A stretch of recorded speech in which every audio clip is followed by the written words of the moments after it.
let's talk about a certain body. This body is rolling on body 1. It has a contact at point 2. So again, this is a rolling body. If we know omega, or the rotation, the angular rotation of this body, we can determine the velocity of the point C, the center, or the point B, or the point A in this body. We know the magnitude to be, for example, it is the velocity of point C. The velocity of point C will now be equal to omega multiplied by OC. And similarly, same formula will apply to the velocities of A and B. With regards to the direction, then we know that the direction of the point C will have to be perpendicular to the line OC. But similarly, the velocity of point B or point A must have a direction perpendicular to that line AO. And the velocity of B also will have a line. So we have a direction perpendicular to that line OB.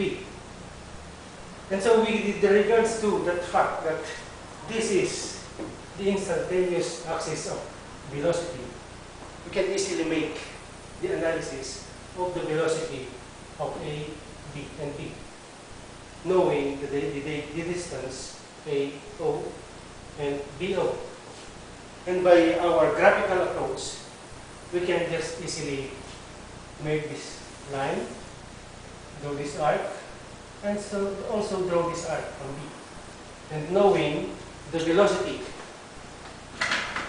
of C, we can make the proportionality line.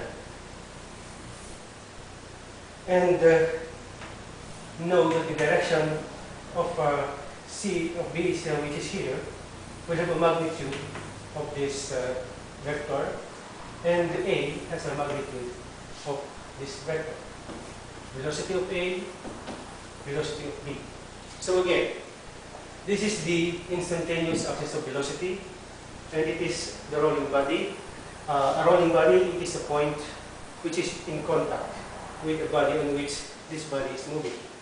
If we can have this shape, or whatever shape it is, and it is in contact with this body, and it is moving with a certain omega, that point, for example, again, is a certain point which has to have a direction of the velocity perpendicular to the line joins.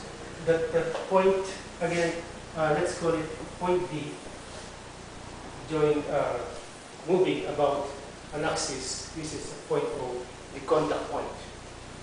The velocity of that point also will have a certain direction perpendicular to the line.